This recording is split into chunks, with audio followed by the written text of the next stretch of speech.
હવે જો મિત્રો કોઈ ફકરાની નીચે તમને આવી રેડ લાઇન જોવા મળે છે અથવા તો બ્લુ લાઇન, તો એ શું હોઈ શકે છે? રેડ લાઇન છે તો મતલબ સ્પેલિંગ મિસ્ટેક.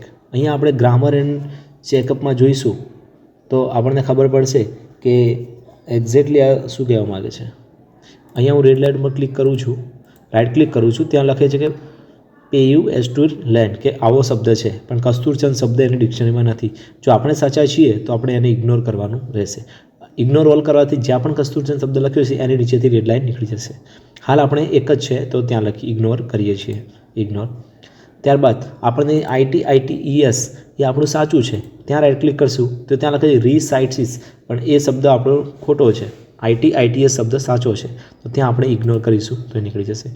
ALD વાળું જે શબ્દ છે ત્યાં એને એવું લાગે છે સ્પેલિંગ મિસ્ટેક, પણ અહીં કદાચ ભૂતકાળનું કોઈ ઓલ્ડનું રૂપ છે તો ત્યાં આપણે જોઈએ તો અનએલ્ડ જે છે એવું છે કે ના એવું નથી, તો આ ગ્રામેટિકલ મિસ્ટેક આપણને અહીં બતાવે છે, એને પણ આપણે અહીં ઇગ્નોર કરીશું. ત્યારબાદ આપણને BPO ત્યાં પણ બતાવે છે, તો ત્યાં ઘણા બધા શોર્ટ ફોર્મ આપણને આપ્યા છે, પણ આપણે જે લખ્યું છે એ રાઇટ જ છે કૌંસમાં, તો એને પણ આપણે ઇગ્નોર કરીશું. તો આવી રીતે ગ્રામેટિકલ મિસ્ટેક આપણે સોલ્વ કરી શકીએ છીએ.